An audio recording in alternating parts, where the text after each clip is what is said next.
María Noel va a hablar con nosotros sobre ampliando los círculos de una práctica comprometida, mindfulness, conciencia y bondad en el centro de la vida. María Noel Anchorena es psicóloga clínica, especialista en mindfulness y compasión y su integración en la psicoterapia, cofundadora y directora general de la Sociedad de Mindfulness y Salud desde hace 15 años, MBSR Teacher certificada por el Centro Mindfulness de la Universidad de Massachusetts, trainer, miembro fundadora de GMC, Red Internacional de Formadores e Instructores de MBCR, directora de la certificación en Mindfulness y Compasión en Psicoterapia. Bien, María Noel, cuando gustes. Bien, gracias Paola, y gracias también por la invitación, pero más que la invitación por generar estos espacios, por lo que implica la organización de un espacio como estos, con tantos disertantes y la intención que los mueve, que me la transmitieron y me parece muy valiosa y digna de destacar. Así que muchas gracias.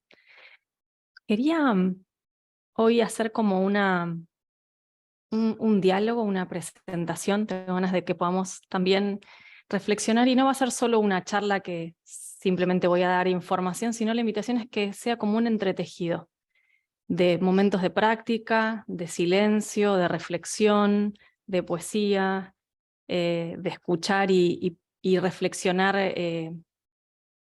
curiosamente qué les pasa con lo que vamos escuchando, ¿sí?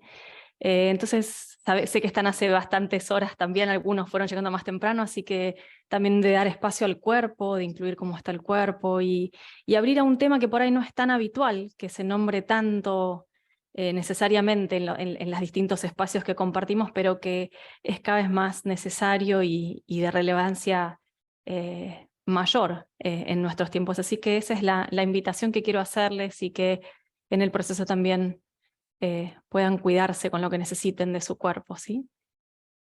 Simplemente compartirles esta presentación, y la invitación justamente es escuchar atentamente y reflexivamente, cuestionarse, sostener prejuicios y paradojas, el no saber, ¿sí?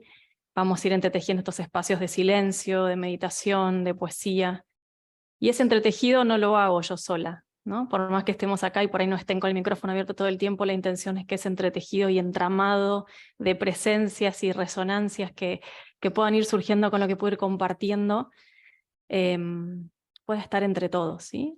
Como la pregunta que nos puede guiar, y vamos a ir después abriendo este tema, pero que nos puede guiar es como cómo dialoga nuestra práctica de meditación con el mundo, ¿sí? Por ahí les hace sentido esta pregunta, por ahí nunca se la hicieron, por ahí se la hacen desde hace varios años, por ahí recién empiezan a meditar. No importa dónde estén, puede haber practicantes de más años, de menos, pero cómo dialoga la práctica de mindfulness, de compasión interna, propia, individual, con el mundo y con su manera de estar en el mundo. Y para mí estas preguntas tienen sentido, ¿sí? Desde hace más de 20 años en mi práctica, y después en la responsabilidad y el amor en la tarea de compartir la práctica con otros, ya sea enseñando a practicantes o formando personas que entrenan a otras personas en meditación. Entonces, en ese rol y como practicante también me surgen varias preguntas e interrogantes que quiero compartir y empezar a abrir entre nosotros, ¿sí?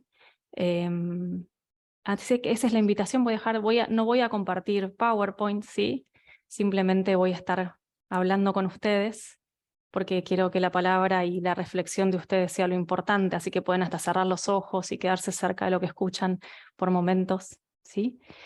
Así que los invito a hacer una pequeña como pausa, a cerrar los ojos y sienten, a chequear cómo está el cuerpo, a disponerse, a volver a empezar, a volver a escuchar por primera vez, a encontrarnos acá por primera y única vez, a disponer cuerpo, mente, corazón, intención, atención a este tiempo que vamos a compartir.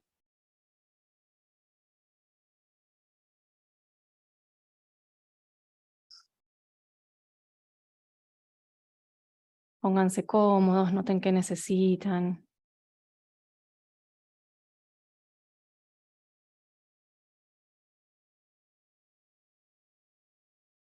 Dejemos que este silencio nos dé la bienvenida a este nuevo momento. No importa si hace mucho que están conectados, si recién se suman. Que de verdad esta respiración que ahora está pasando y llegando y sosteniendo la vida, que este momento pueda dar, ser un acto de bienvenida, así como están. Y que nos podamos quedar acá, sosteniéndonos mutuamente, en la escucha y en la reflexión.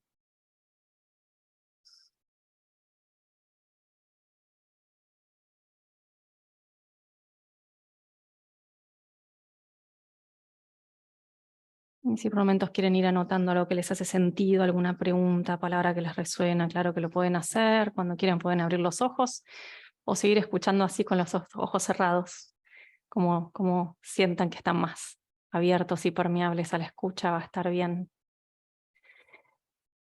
Antes de empezar a compartirles lo que les quiero compartir, quiero nombrar a muchas personas, maestros, referentes que tienen que ver con este trabajo. Claramente no soy yo sola y son décadas y años de trabajo en relación a lo que se llama mindfulness con compromiso social, ¿sí? Socially engaged mindfulness en inglés, ¿sí? Y en esta charla que les quiero compartir hay trabajos integrados y reflexiones que hago a partir del trabajo de Rebecca Crane, de Rhonda Magee, de Thich Nhat Hanh, del Dalai Lama, de Frank Ostaseski, de Kenneth Kraft, de Meg Barker, de Bernie Glassman, del Mind and Life Institute y de la Comunidad Global de Mindfulness para el Cambio Social, que desde ya el año 2014, en más de 20 países se dedican a la divulgación, a la concientización y acciones basadas en mindfulness para el cambio social, ¿sí? Entonces lo que quiero decir es que hay un montón de voces y personas, instituciones y grupos desde hace muchas décadas que vienen trabajando en esta línea y que hoy quiero destacar, resaltar y reflexionar también y traer algunas reflexiones, ¿no?, en torno a esto. Una de las preguntas y cuestiones que más reflexionamos como instructores de mindfulness, como personas que difundimos la práctica, que compartimos la práctica, mejor dicho, ya sea en formatos del MBSR o en distintos formatos, o en la psicoterapia, etcétera, o como profesionales de la salud, es la responsabilidad ética de ser un instructor o un profesional que incluye, ¿sí?, participar en un trabajo de concientización sobre también el poder, los privilegios, los prejuicios inconscientes, la opresión, el reconocimiento de que estamos viviendo efectos de desequilibrio y abusos sociales, históricos de mucha duración, ¿sí? Entonces, el empezar a traer conciencia de esto es como si empezamos como a ampliar la lente y ver el sistema en el que estamos inmersos y cuáles son los prejuicios, los privilegios, el sistema de poder también en el que estamos inmersos y funcionamos, ¿sí? También es importante destacar que en estos años, todos estos años han sido como puesto luz, cómo nos afectan negativamente, ¿no? Y hay comunidades mucho más marginadas que otras, incluido la naturaleza, ¿sí?, de la cual dependemos y explotamos. Y esto es importante reconocer, ¿no?, porque a veces puede ser a veces a mí me resulta como devastador y desesperanzador ver la realidad del mundo muchas veces, les soy sincera, y sé que a muchos nos pasa, ¿no? Y también saber que aunque no tenemos la culpa de las normas sociales que heredamos, ni de las acciones de las generaciones anteriores, sí tenemos responsabilidad ética de comprometernos en el trabajo personal y colectivo para reconocer e interrumpir patrones intergeneracionales de daño y opresión basados en la identidad, ¿sí? Acá me parece que es como crucial, ¿no?, porque si no se vuelve como, es posible entrar en un lugar de desesperanza fácilmente y poder decir, bueno, ¿cómo yo y qué puedo hacer desde mi lugar, desde mis acciones y mi manera de estar en el mundo, y la responsabilidad que tengo para ese trabajo, para comprometerme con ese trabajo, es central, ¿sí? Entonces hay preguntas que surgen como cuál es el papel y el lugar de la enseñanza y la integración de mindfulness y compasión en distintos contextos en este momento, ¿sí? ¿Cómo se debe adaptar? ¿Cómo debe cambiar? ¿Sí? Cómo en estas realidades de injusticia social, racial, económica, crisis climática, etcétera, qué desafíos nos trae y cómo puede nuestra práctica iluminar la posibilidad de no caer en la desesperanza, ¿sí?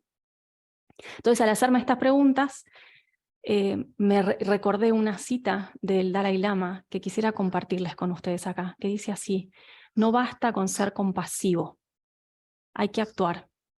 La acción tiene dos aspectos. Uno es superar las distorsiones y aflicciones de tu propia mente, es decir, en términos de calmar y eventualmente disipar la ira.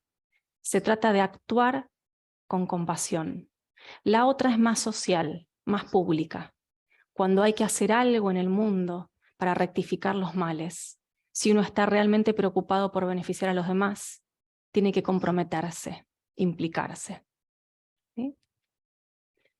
Entonces, pensar en la práctica de mindfulness y de compasión como una práctica de meditación con distintas instrucciones y que aloja distintas maneras de acercarse a la experiencia es correcto, ¿sí? De hecho, hay muchísimas prácticas como tecnología meditativa, como técnicas específicas que uno puede practicar y desarrollar de manera formal todos los días, y eso es correcto. Y también, de alguna manera, es incompleto. Puede ser reduccionista comprenderlo solo de esa manera, ¿sí? Cuando la práctica y la comprensión de la mente y del ser humano y de cómo generamos sufrimiento y cómo podemos aliviarlo y las cualidades inherentes en nosotros se integran en nuestra vida, ya no es solamente práctica de meditación, sino que en lugar de una práctica yo siento que se convierte como en una visión, en una comprensión que informa todos los niveles de nuestra manera de estar en el mundo, ¿sí? Yo siempre digo, como de nada, no, tiene muy poco sentido como sentarme a meditar 40 minutos, media hora, lo que sea, y el resto del día estar desquiciada, desconectada, completamente reactiva, ausente de mí. No tiene ningún sentido si la práctica solo se limita a ese tiempo, ¿sí?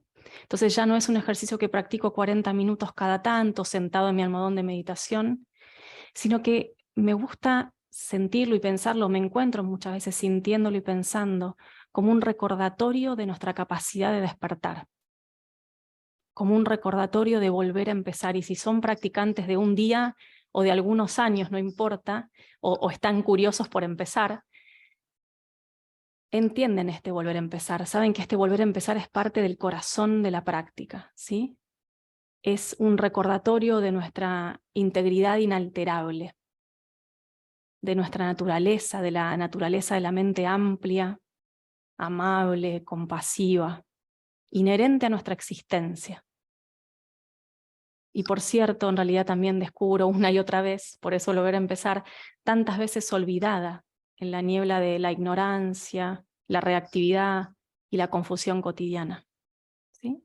Entonces acá los invito como a ver cómo se encuentran en esta dinámica de perdernos y nublarnos en la ignorancia y en el olvido, en la reactividad cotidiana, en el hacer, inconsciente, sin parar a veces, y cómo por momentos podemos recordar nuestra verdadera naturaleza, ¿no? De la mente amplia, compasiva, sabia, íntegra.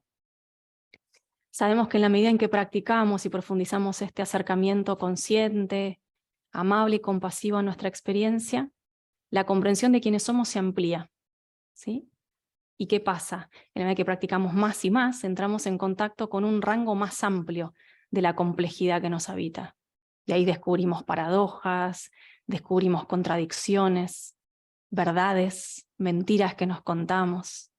Empezamos a sentir con más claridad. De hecho, la claridad es uno de los factores que surgen, ¿no? De la conciencia plena, ¿sí? La claridad de ver lo que es mientras está sucediendo de una manera más encarnada. Entonces allí entramos en contacto más íntimo, tiene que ver con la práctica de la meditación, la familiarización con nuestras alegrías, con nuestras tristezas, miedos, limitaciones, reacciones, nuestras tendencias a hacernos daño o a dañar a otros a través de nuestras conversaciones íntimas internas, que somos capaces de autoperpetuarlas. Y ahí por ahí tal vez también se sientan reconocidos en lo que les quiero compartir, porque me pasa seguido, ¿no? Esa capacidad de generar conversaciones internas que autoperpetúo y por momentos no dejo entrar un rayo de luz mínimo en esa oscuridad, ¿no?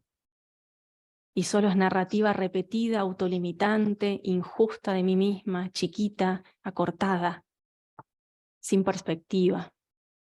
¿Mm? Vean si en la medida que van escuchando esto pueden encontrar lugares de resonancia humana y compartida, tal vez o tal vez no, y también está bien. También sabemos que la práctica nos permite orientarnos y ser más conscientes si tenemos un compromiso con la práctica de nuestros sesgos. Despacito empezamos a ver cómo pensamos, cuáles son nuestros sistemas de creencias, nuestros prejuicios, nuestros privilegios, nuestros condicionamientos y construcciones sociales en las que nos quedamos atrapados muchas veces, en las que somos mirados y en las que a veces encerramos a otros, ¿no? Entonces también les pido que mientras escuchemos esto, seamos como muy cuidadosos de qué nos despierta, porque muchas veces hemos sido atrapados en miradas cerradas de otros, de prejuicios, de discriminación, de rechazo, de estigmatización, o muchas veces hemos sido nosotros, o somos hoy en día nosotros quienes miramos de esa manera. Entonces, de verdad, no quiero que sea una charla en el aire, sino que donde sea que se encuentren, en cualquiera de esos dos lugares, y a lo largo de la vida nos podemos encontrar muchas veces en cualquiera de esos dos lugares, podamos reconocer cómo se siente. Y cuando esto se repite y se cristaliza a largo plazo, comenzamos a generar una mirada deshumanizada. Y me animo a decir por ahí, por más que parezca grande, pero si lo ponemos en contexto y en causas y condiciones no lo es, cuando la mirada deshumanizada, deshumanizante, se instala, se repite, es muy peligroso. ¿Por qué es muy peligroso? Porque el otro ya no es un ser humano que tal como yo sufre, que tal como yo tiene miedo, se equivoca, hace lo mejor que puede, se vuelve a equivocar, busca ser feliz y ser amado, busca estar libre de sufrimiento. El otro ya es un enemigo, alguien lejano, ajeno, a veces hasta peligroso, de quien si encima es peligroso hay que defenderse, tomar distancia, poner barreras. Y ahí empieza, ¿no?, el germen del rechazo, la discriminación, la exclusión. La idealización también, de ver personas como que no son seres humanos, ¿sí?, con cualidades que no existen en un ser humano, y ahí empiezan los problemas también. Se proyecta, se cuestiona, se invalida a esa persona, y hasta se puede, no, lamentablemente se llega cotidianamente a la violencia psicológica y física. ¿Sí? Entonces, por eso digo empezar desde lo chiquito para empezar a ampliar los círculos de cómo opera nuestra mente y dónde estamos atrapados para ver cómo perpetuamos o no esos circuitos. Y me gustaría hacer una pausa ahora, los invito a cerrar los ojos si así lo sienten. Les quiero compartir un poema que para mí tiene mucho sentido hacerlo ahora con ustedes en este momento de este compartir que tenemos. Y que de verdad lo puedan escuchar con su mente, corazón, dejar entrar las palabras.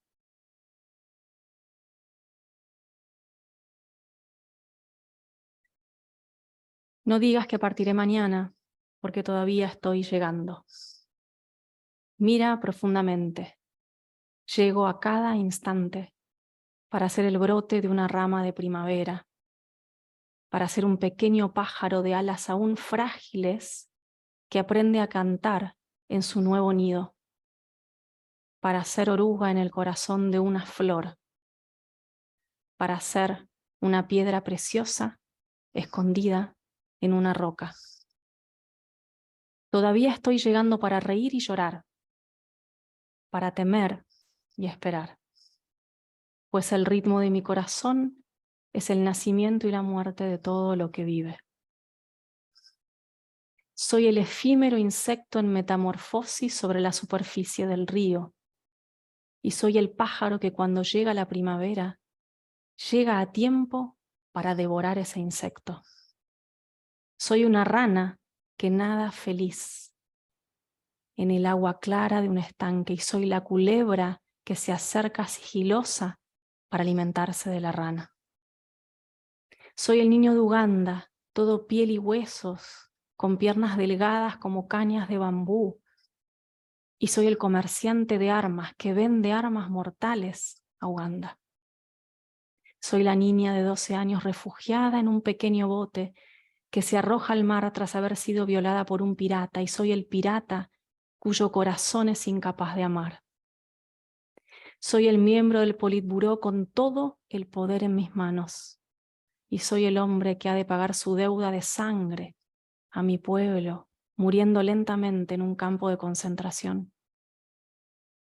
Mi alegría es como la primavera, tan cálida que abre las flores de toda la tierra. Mi dolor es como el río de lágrimas, tan desbordante que llena todos los océanos. Llámame por mis verdaderos nombres, para poder oír al mismo tiempo mis llantos y mis risas, para poder ver que mi dolor y mi alegría son la misma cosa. Por favor, llámame por mis verdaderos nombres, para que pueda despertar y quede abierta la puerta de mi corazón, la puerta de la compasión. Por favor, llámame por mis verdaderos nombres, para que pueda despertar y quede abierta la puerta de mi corazón, la puerta de la compasión.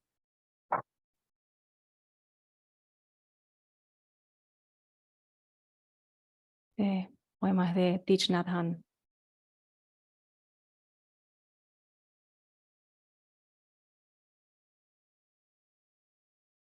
Y simplemente en este entretejido de poesía, reflexión, silencio, nos invito a quedarnos un momentito antes de seguir para escuchar la resonancia,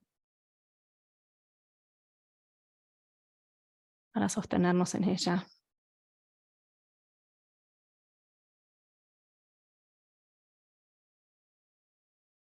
Para contemplar simplemente. No hagamos más nada, estamos bien así.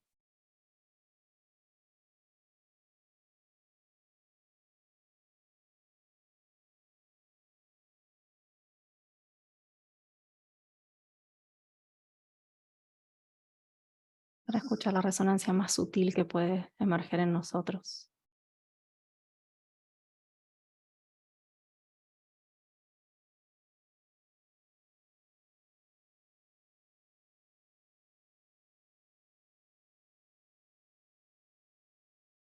No me quiero apurar. Digamos, despacito cuando lo sientan, abriendo los ojos o quedándose con los ojos cerrados, como lo sientan.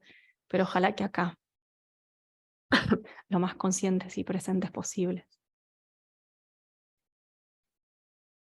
Y cuando me puse a pensar en esta charla que quería compartirles, en este tema que elegí compartir, en la poesía que me acompaña y me gusta que nos acompañe a todos,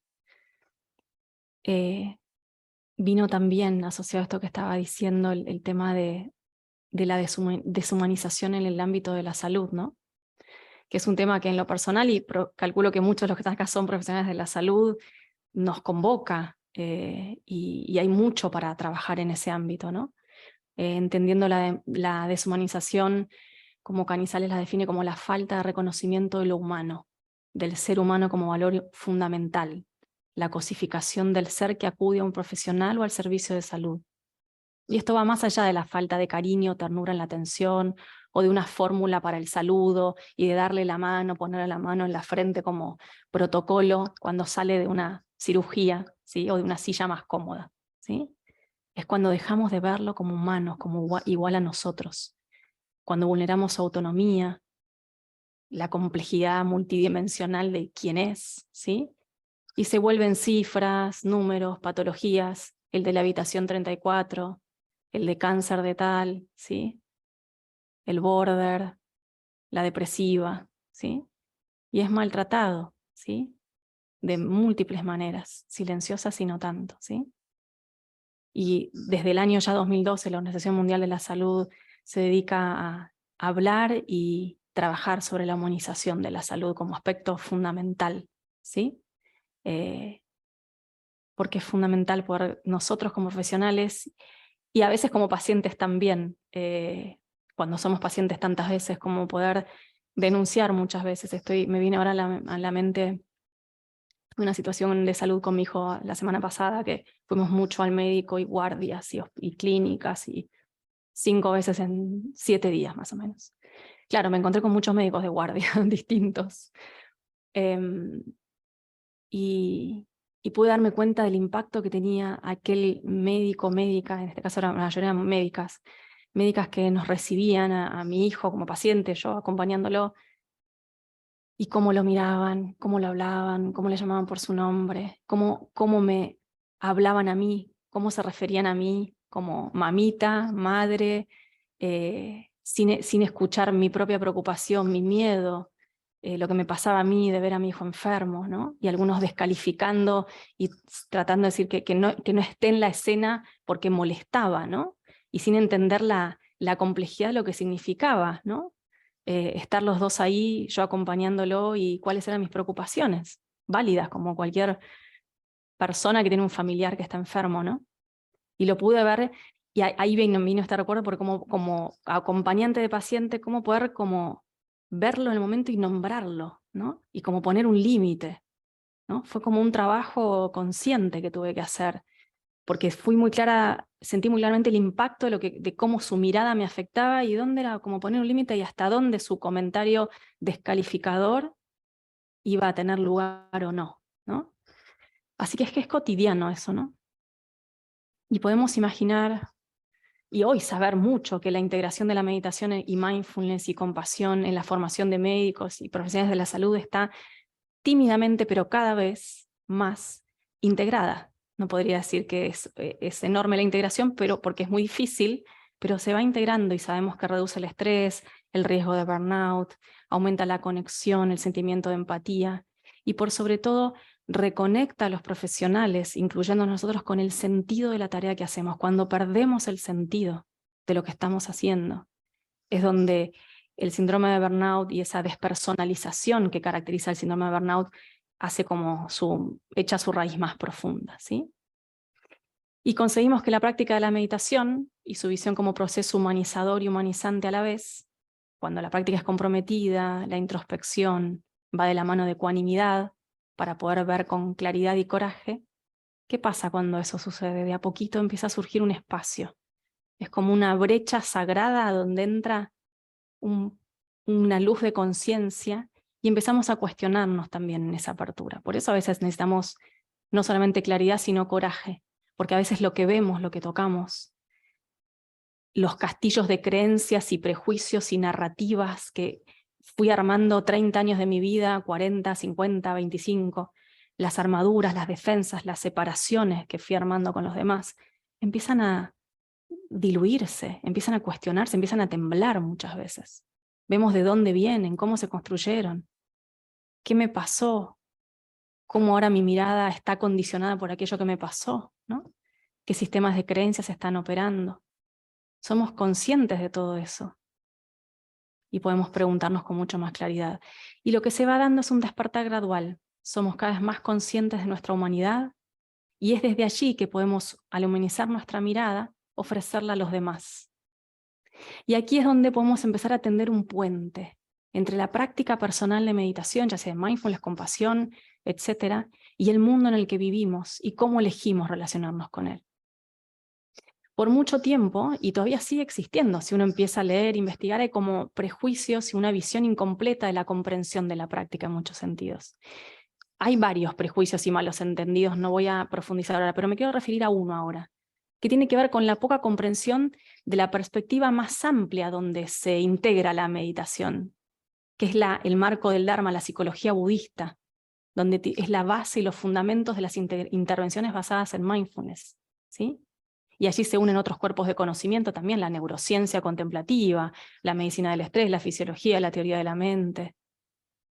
Pero estas ideas, en realidad, ¿cuáles son esos prejuicios? Que la práctica, cuando ignoramos todo ese marco y contexto, es una práctica que se centra en uno mismo, que es autocentrada, egoísta, individualista, que es solo para mi beneficio, mi bienestar, mi salud personal, y que el practicante sabe que medio vive aislado y desconectado, ¿no? Se va a desconectar y se desconecta del resto y está en su mundo, más allá de todo, y que nada lo toca ni le afecta. ¿Sí? Gran malentendido de la práctica. Entonces aquí se puede abrir un diálogo e indagación entre esa tensión o relación que se puede dar entre el adentro y el afuera, Y les pregunto a ustedes, ¿cómo dialoga, cómo viven ustedes? ¿Por qué? Porque tenemos que tener cuidado como practicantes, que a veces podemos usar la práctica como estrategia de escape, de evitación experiencial, de desconectarnos. Entonces acá les quiero dejar claramente más preguntas que respuestas y que certezas. No es mi deseo dejar ninguna certeza, pero sí preguntas. Fíjense cómo están practicando. A veces algunos de nosotros, por momentos, por periodos, la práctica puede volverse como una manera de desconectarnos, de evitar, de cuando aparece algo difícil, cambiar y ponernos a enfocar en otra cosa para no sentir lo que estamos sintiendo, ¿sí? Y en realidad solo lo que estamos haciendo ahí es que patrones, condicionamientos que hacemos en nuestra vida se nos develan, se nos muestran, se nos descubren con la práctica, ¿sí? Y ahí podemos encontrar en nuestra práctica patrones de exigencia, y estoy segura que si practican les habrá pasado muy probablemente, de autocrítica, de perfeccionismo, de invalidación emocional, hasta de las propias emociones, de autocentramiento y de mirarse demasiado a sí mismo y quedarse muy tomado, muy fusionado, muy sobreidentificado con creencias, contenidos de la mente y narrativas que parecen la verdad absoluta. Muchos podemos deformarnos cómo practicamos, entonces adaptamos la guía y la adaptamos a nuestra necesidad o ese intento de confirmar los sesgos que tengo a toda costa, ¿sí? De que no soy suficiente, de que no puedo, de que esto no es para mí, etcétera, etcétera, etcétera. Por eso acá los invito a, más allá de esta charla, a reflexionar sobre cómo están practicando. Y ahí a veces, en mi experiencia, me ayuda mucho ser parte de una comunidad, tener una sangha, tener maestros, guías que hablan conmigo de mi práctica y me ayudan a ver lo que yo no veo. Estudio, la lectura reflexiva y espacios como estos, yo creo que ayudan un montón para poder ver lo que por momentos no podemos ver por nosotros mismos.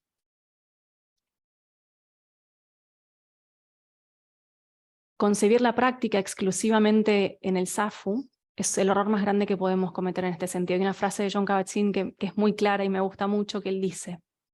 Jon Kabat-Zinn es el creador del programa de reducción de estrés basado en mindfulness hace más de 40 años en el Centro Médico de la Universidad de Massachusetts. Y él dice, la verdadera práctica comienza cuando nos levantamos del Zafu, del almohadón de meditación. La verdadera práctica comienza cuando nos levantamos del almohadón de meditación, ¿sí? Otro gran autor que les quiero sugerir, si están acá y están escuchando y les interesa el tema, hay un libro que me gusta mucho, se llama Budismo sin creencias, de Stephen Batchelor. Y Stephen Batchelor tiene un montón de libros y ha hecho muchos aportes en el campo, pero en este libro él hace hincapié en una especie de oscilación entre el retiro y el compromiso, y me gusta cómo lo pone, ¿no? Y afirma que nuestra práctica no puede abstraerse de la forma en que interactuamos con el mundo, que tiene que integrarse, que tiene que haber integridad. Pero quizá no podamos saber cuál es esa forma ética de actuar si no dedicamos tiempo a sintonizar con nosotros mismos. Entonces fíjense cómo dialoga, ¿no? Como esa oscilación entre retiro y compromiso. Sí, tiene que estar integrada y coherente en el mundo, pero para poder llevar esa integración y coherencia y no daño y ética, necesito por momentos conectar y sintonizar internamente para ver desde dónde nace la acción, compasiva, consciente y comprometida. Y Stephen Batchelor dice, a veces podemos concentrarnos en los aspectos concretos de la existencia material, crear un medio de vida acorde con nuestros valores y aspiraciones más profundos. A veces nos retiramos, nos desvinculamos de las presiones sociales y psicológicas para reconsiderar nuestra vida en un entorno tranquilo y comprensivo. A veces podemos comprometernos con el mundo, respondiendo con empatía y creatividad a la angustia de los demás. Quizá también sea útil ser consciente del riesgo de que la meditación y otras prácticas centradas en lo interior, ¿sí?, se convierten en un modo de autocontrol, ¿sí?, para mejorarnos. ¿No les pasa eso también? Como yo lo veo todo el tiempo en mí, lo veo todo el tiempo en los participantes de los cursos, en los entrenamientos, como la ilusión de que nos sentamos para tener una mejor versión de nosotros mismos en media hora, ¿no? Y para que todo esto que siento lo deje de sentir para sentir la versión ideal que yo quiero de mí, que yo creo que debe tener un meditador, ¿sí? Y también está el riesgo de que las actividades centradas en el exterior, o sea que la acción, se realice de un modo que perjudique a los demás. ¿Cuándo? Cuando no somos conscientes ¿Desde dónde emerge nuestra acción? ¿Cuáles son nuestros valores, nuestras intenciones? ¿Cómo influyen nuestros prejuicios, nuestros miedos personales? Entonces, ¿ven ahí como ese balance y diálogo continuo? Y aquí entonces es donde quiero traer y compartir desarrollos que desde hace más de décadas se nutre este diálogo entre la dimensión externa, interna y externa de la práctica. Entre la contemplación y el silencio, entre el retirarse del mundo y el vivir en medio de tanto. ¿Sí? Voy a compartirles en los próximos minutos lo que se conoce como activismo contemplativo, el movimiento histórico de budismo comprometido y el campo de las intervenciones basadas en mindfulness socialmente comprometidas. La sigla es SEMI en inglés, es Socially Engaged Mindfulness Interventions, ¿sí? Intervenciones basadas en mindfulness socialmente comprometidas, socially engaged es la palabra en inglés. Y acá nos tenemos que ir al autor del poema que les leí hace un ratito, Thich Nhat Hanh. Probablemente lo conozcan muchos de ustedes. Él fue un monje budista zen, escritor, poeta, activista por la paz vietnamita, ¿sí? Fue nominado por Martin Luther King en el año 67 para el Premio Nobel de la Paz. Y en la década del 70 fue refugiado político en Francia porque se oponía a la guerra de Vietnam. Y de allí, desde entonces vivió en Francia hasta su muerte, murió hace muy poquito, el 2 de enero, mejor dicho, el 2 de enero del 2022, muy poquito. Y dedicó el resto de su vida a la transmisión en el monasterio en Plan Village en Francia y en el mundo también.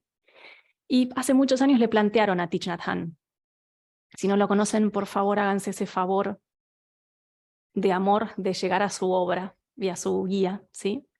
Y le preguntaron precisamente esto, este reto y tensión entre lo interior y lo exterior, ¿no? En los años 70, un monje, acuérdense que estaba la guerra de Vietnam, él estaba refugiado, etc. Un monje le preguntó cuál era la mejor respuesta a la crisis de los refugiados en Vietnam tras la guerra. Entonces le preguntó, ¿debían los monjes quedarse en su monasterio y meditar? ¿O debían salir e intentar alimentar y alojar a los refugiados? Y lo que respondió Thich Nhat Hanh es, deberían hacer ambas cosas. ¿Sí? Y en un libro que les recomiendo mucho, como verán, me gusta recomendar autores, libros, para que empiece ahí a ser como un camino de profundización el que sienta. El libro se llama El milagro de mindfulness. Está en español, casi toda su bibliografía está en español, eso está buenísimo, ¿sí? Escribió una respuesta mucho más completa a este problema social y a cómo incorporar la atención plena al mindfulness en nuestra vida cotidiana, ¿sí? Entonces crea lo que se conoce el movimiento de budismo comprometido, que aporta una perspectiva budista a la lucha por la justicia social y el medio ambiente. En el 78 crea lo que se llamó la Buddhist Peace Fellowship, es la Asociación Budista por la Paz, inspirada por su obra, ¿sí? Para ampliar una red de trabajadores budistas por la paz en todo el mundo. ¿Sí? Es una red nacional, internacional, que aborda problemas de paz, medio ambiente, justicia social, ¿sí? Y como sugiere el Dalai Lama, en la cita que les contaba anteriormente, la práctica budista se basa en la acción compasiva. Pero el budismo comprometido se refiere a aquellos aspectos de la acción que son más públicos y más colectivos, ¿sí? Kenneth Kraft es una persona que influyó mucho y ha contribuido mucho al desarrollo del budismo comprometido, y escribe que una transformación exclusivamente interior, por profunda que sea, no es el final del camino. La codicia, la ira y el engaño necesitan ser desarraigados en la vida personal, pero también hay que enfrentarse a ellos como realidades sociales y políticas. Y fíjense cómo les resuena eso, ¿sí?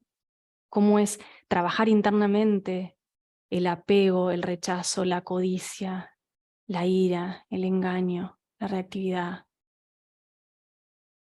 Y cómo en las realidades sociales y políticas esto se manifiesta y cómo como actores sociales que somos todos, influye, ¿sí? Se suele decir que el sufrimiento es la puerta de entrada a la compasión, y mediante una profunda comprensión de la naturaleza del sufrimiento individual y social, la práctica de la meditación cultiva estas cualidades de atención y de bondad amorosa, que pueden apoyar como una vida de servicio, como probablemente muchos de nosotros estamos acá, ¿no? Trabajando para acompañar a otros en desarrollar su propio bienestar y liberarse del sufrimiento. Y esto se basa en la visión que Tai la denomina la interdependencia como elemento central en la visión budista de las personas, en el entretejido de las naciones, de la ecología, del mundo, ¿sí? ¿Y cómo podemos entender esta expresión comprometida de práctica de meditación? Como una expresión de interconexión, ¿sí? El pensamiento budista sugiere que la vida es intrincada de redes de interconexiones. Thich Nhat Hanh va a hablar de interbeing, interser o intersiendo, ¿sí? Y sucede que cada acontecimiento, cercano, lejano, presente o pasado, tiene que ver con nosotros. Él va a decir, nuestra tarea más importante es desarrollar una visión correcta. Esto es uno de los líneas del óctuple sendero, ¿sí? Si profundizamos la naturaleza del interser, interbeing, diría en inglés, que todas las cosas interson, dejamos de culpar, discutir, matar y nos convertimos en amigos de todo el mundo. Para practicar la no violencia primero debemos aprender a tratar pacíficamente con nosotros mismos. No solo hacer la paz, sino ser la paz. Es la clave del budismo comprometido. ¿Sí? ¿Cómo ha evolucionado esta práctica y visión y diálogo en la práctica comprometida en Occidente? ¿Sí? A lo largo de los años y de la forma en que las prácticas contemplativas se han ido difundiendo en Occidente y su difusión e integración contextual, emergen diferentes movimientos y grupos, ¿sí? y maneras de enraizar la práctica en los contextos históricos, geográficos, sociales, ¿sí? De cada época, ¿no? De la época. Y este movimiento se conoce como Socially Engaged Mindfulness, ¿sí? Mindfulness comprometido socialmente, por decirlo de alguna manera la traducción, ¿sí? Y este mindfulness socialmente comprometido tiene sus raíces en el budismo socialmente comprometido que les conté, ¿sí? Y es así como se ve en Occidente. Y en otras formas de espiritualidad comprometidas, ¿sí? Movimientos de mindfulness secular en distintas partes del mundo. Y es una respuesta natural a los males, a las injusticias y al compromiso de crear un mundo mejor, ¿sí? ¿Y en qué consiste este mindfulness socialmente comprometido? En ofrecer las prácticas y los valores y la visión de la que hablaba al principio de la charla de hoy, incluida la conciencia de los prejuicios, la aceptación, la empatía, la compasión, a todos los miembros y sectores de la sociedad, especialmente a los más desatendidos, marginados, estigmatizados, deshumanizados. Cuanto más practicamos mindfulness y compasión, menos capaces somos de alejarnos del sufrimiento propio y ajeno, al contrario, nos va acercando más y más. Cuanto más practicamos, más conscientes e inspirados nos volvemos para aliviar el sufrimiento del mundo que nos rodea. A mí me gusta sentirlo y entenderlo como un fruto de la práctica. Son emergentes naturales de una conciencia que se va despertando. Si no es una tarea a seguir que me obliga a alguien, es un emergente, una conciencia que está un poco más despierta, ¿sí? Implica despertar a nuestras capacidades humanas de bondad, de compasión y de cuidar de las formas de vida diferentes, ¿sí?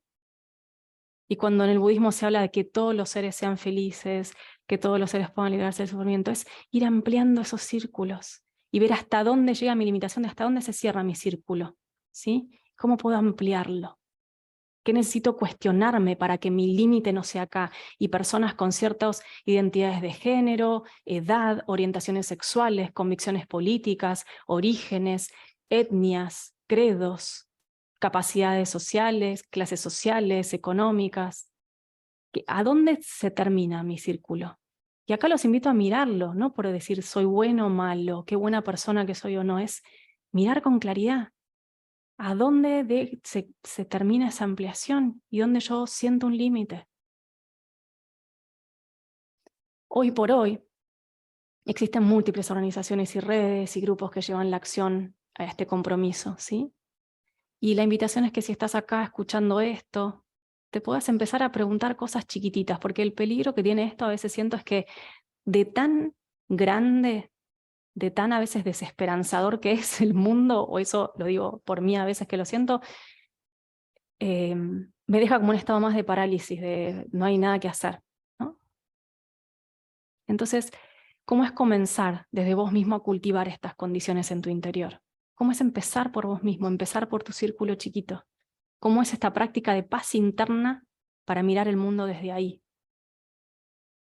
En las relaciones cotidianas, madre, padre, su hija y su hijo, maestros, alumnos, médico, paciente, terapeuta, paciente, nuestros colegas y amigos del campo, las instituciones a las que pertenecemos, ¿sí? Un club, el colegio de nuestros hijos, la institución donde trabajo, el hospital donde ofrezco mi atención, barrios, comunidades, ciudades.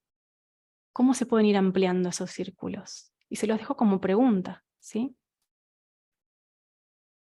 Cuando se vuelve devastador la mirada de un mundo que parece que se está quemando, podemos recuperar también nuestra mirada de tanto dolor y tomar refugio, yo siento, en el acto de conciencia comprometida, ¿sí? Que toma formas diversas y anónimas. Un momento de involucración, de acción, una mirada a alguien que no está siendo mirado a los ojos, la denuncia de algo injusto, el apoyo de causas injustas, pueden salvar vidas. No discriminar, no apoyar a través del propio silencio a quienes están discriminando. Literalmente puede salvar vidas. La conciencia comprometida, me animo a decir que salva vidas. Nuestra acción comprometida puede tomar diferentes formas. Pedir justicia, poner límites, acompañar, escuchar muy profundamente a quien considero lejano y diferente.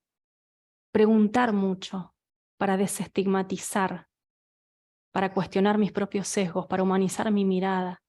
Cuando yo estigmatizo a alguien y lo meto en un grupo de personas, ya no hay relación ahí, ¿sí? Entonces te quiero dejar estas preguntas. ¿Cuál es tu práctica de humanización del día? ¿Dónde ofreciste un momento de conciencia compasiva en acción? ¿Cómo ampliaste tu círculo de compasión hoy? ¿Dónde te encontraste en un lugar reactivo, deshumanizante, estigmatizante, prejuicioso, que hace que desde ahí operes en el mundo? Es muy necesario y urgente que nos hagamos estas preguntas, ¿sí? Y antes de cerrar, los invito a hacer una pausa y a cerrar los ojos. Yo también voy a hacer lo mismo.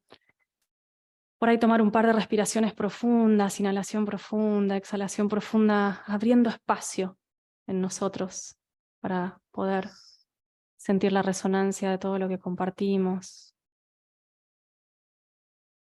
De donde nos toca, a veces somos quienes reciben despersonalización, deshumanización, discriminación, estigmatización.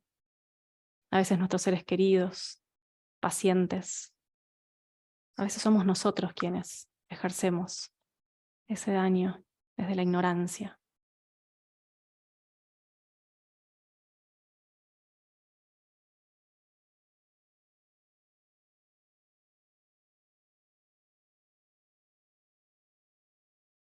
Donde sea que te encuentres, en cualquiera de esos lugares, simplemente ahora abramos espacio para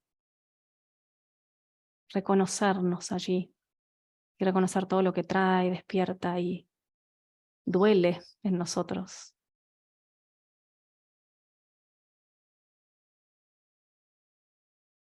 Reconocer el impacto de nuestras acciones o silencios es parte del proceso de ir despertando.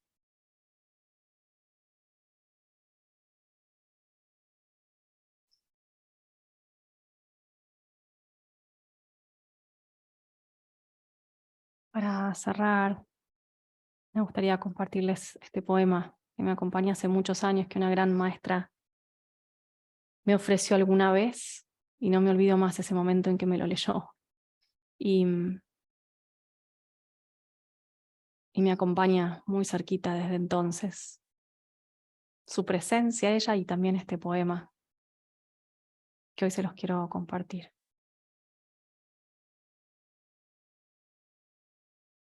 No sabrás lo que es la bondad si no has aprendido antes, si no has sentido el futuro disolverse como el sal en un caldo frágil. Lo que tenías en tu mano, lo que contaste y guardabas con recelo, todo eso debe irse para que sepas lo desolado que puede ser el paisaje entre las regiones de la bondad. Como viajas y viajas, pensando que el ómnibus nunca se detendrá. que los pasajeros que comen pollo y maíz mirarán por la ventana para siempre. Antes de comprender la tierna gravedad de la bondad, debes viajar allí donde el indio con el poncho blanco yace muerto al costado de la ruta. Debes pensar que podría ser tú, que él también era alguien que viajaba por la noche con planes y el sencillo aliento que lo mantenía vivo. Antes de conocer a la bondad como la cosa más profunda, debes saber que el dolor es la otra cosa más profunda. Debes despertarte con tristeza, debes hablar con ella hasta que tu voz se entreteja en la red de todas las tristezas y veas el tamaño de la trama. Entonces, solo la bondad quedará en pie. Solo la bondad que te ata los zapatos y te envía al mundo a contemplar el pan. Solo la bondad que levanta su cabeza de la multitud del mundo para decir: es a ti a quien he estado buscando, y luego va contigo a todos lados como una sombra o un amigo.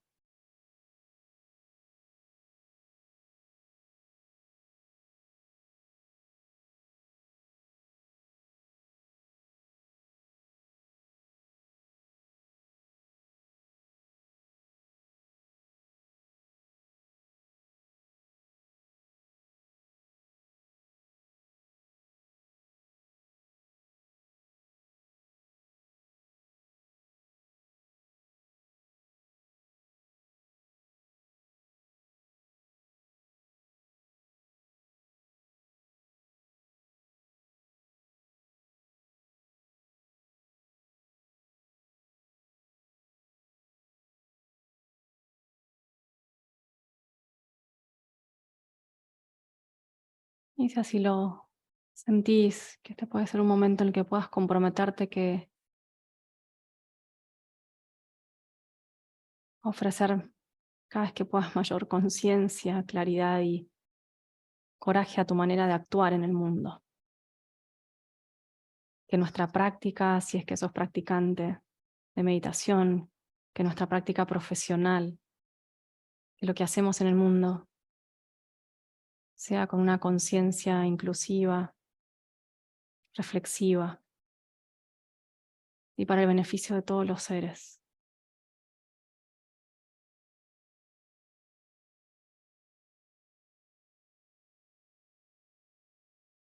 Y que si podemos en ese camino, podamos ayudarnos unos a otros a ir despertando de las propias cegueras e ignorancia.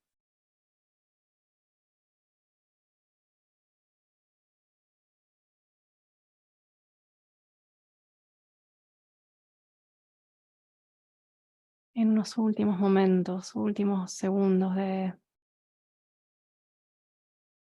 este instante de silencio compartido.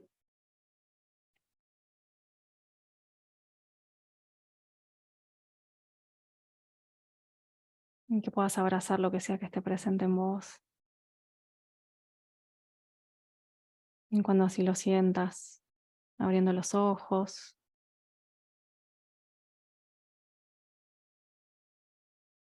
llevando esta misma conciencia ahora a la mirada hacia afuera.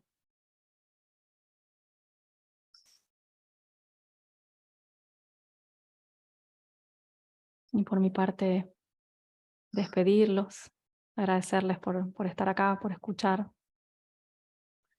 Y si así quieren, podemos abrir un momentito algún compartir en el chat o en voz. Lo que sientan puede ser muy rico. Claramente mucho más que lo que yo tenga para decir.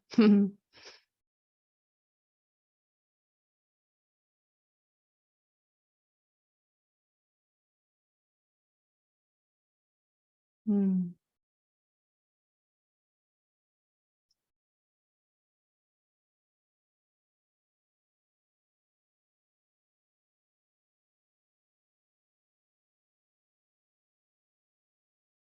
Hay espacio para compartir algo, me gustaría en principio la alegría de estar viéndote, María, después de no haberte podido ver ayer. Eh, y agradecerte por traernos a Teach acá, al presente. Pero lo que quería compartir era, ¿no?, desde el lugar de practicante de tiempo, ¿no?, y de haber ido como saliendo de esa práctica orientada más también hacia el afuera y hacia el beneficio de los demás, como también el lugar de creer que sabemos, ¿no?, de que ahora somos mejores meditadores también puede cerrarnos, ¿no? Porque me pasó como varias veces en este último tiempo de colegas que me deriven consultantes suyos para hacer un entrenamiento de mindfulness, ¿no? Y enviados desde el lugar de andá a controlar tu ansiedad ahí, ¿no? Andá que te van a enseñar una técnica, y cómo aparece en uno mismo el prejuicio, ¿no? ¿No? Desde el lugar de que desde ahí aparecía también la cerrazón y el enojo en mí. ¿Por qué hacen esto? ¿Por qué envían a esto? ¿No? Esto no es la práctica, ¿no?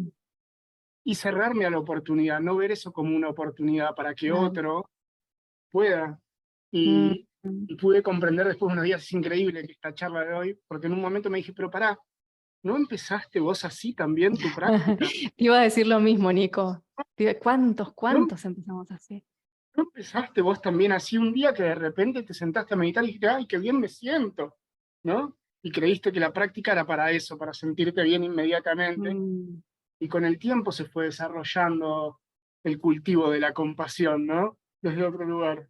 Pero desde este lugar de yo sé lo que es la meditación y el otro no sabe, otra vez generando como este lugar de separación, ¿no? Y perder una oportunidad de Totalmente. ayudar verdaderamente. Exacto, se abren de tantas maneras las puertas como de acceso a la práctica, ¿no? Algunos llegan porque tienen hipertensión, los manda el cardiólogo, porque tienen una emoción, desregulación emocional, o porque vio en una revista que funcionaba, porque está de moda, no importa, porque...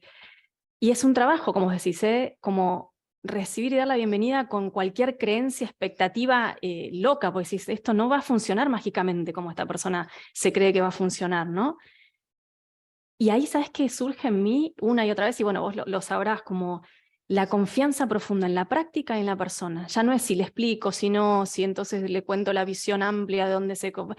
La práctica, si la persona se compromete en practicar, va tallando, y hay una confianza profunda como en ese despertar gradual, y como te pasó a vos, como me pasó a mí, nos pasa un montón, que entramos por esta puerta y después se nos abre un mundo, decís, yo vine por esto y ahora de repente... Yo empecé ingenuamente a meditar hace más de casi 25 años y no era un plan para mí, no me imaginaba lo que iba a significar en mi vida, ¿no? Entonces ahí es como bienvenida y confianza en el proceso más grande. Qué bueno que lo trajiste, Nico. Gracias. Fue algo así como de estos días aparte, así que es como mágico estar hablando de esto hoy también, ¿no? Qué bueno. Gracias. Y A gracias a vos. todos, gracias a las chicas de Perú por organizar esto también. Sí. Sí. Gracias por los chats también. Qué bueno que haya sido esto, como dicen ahí en el chat, como un espacio de reflexión. Esa era mi intención más profunda. Que se vayan con más preguntas que claridades, ¿sí? Eso es como mi intención, al menos. Ojalá que haya podido lograrlo en alguno, por lo menos. Les quiero compartir algo último y ya nos despedimos. Es esta frase que quienes me conocen me acompaña hace décadas, literalmente, que dice: no se puede vivir solo para nosotros mismos.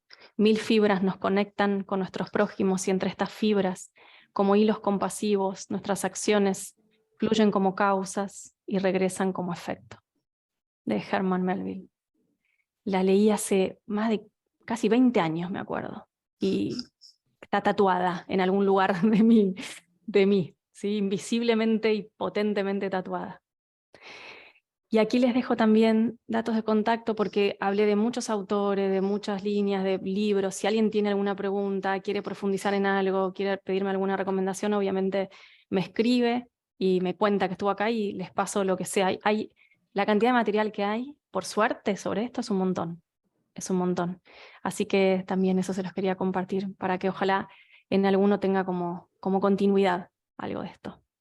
Y gracias, organizadoras en Perú, por este espacio que creo que tiene que ver con eso. Muchas gracias, María Noel. Maravillosa, maravillosa tu disertación el día de hoy. No había tenido la oportunidad de estar en ninguna de tus espacios, pero qué hermosa la presentación de hoy. Muchísimas gracias por estar. Gracias. Gracias a todas por organizar esto. Un abrazo grande.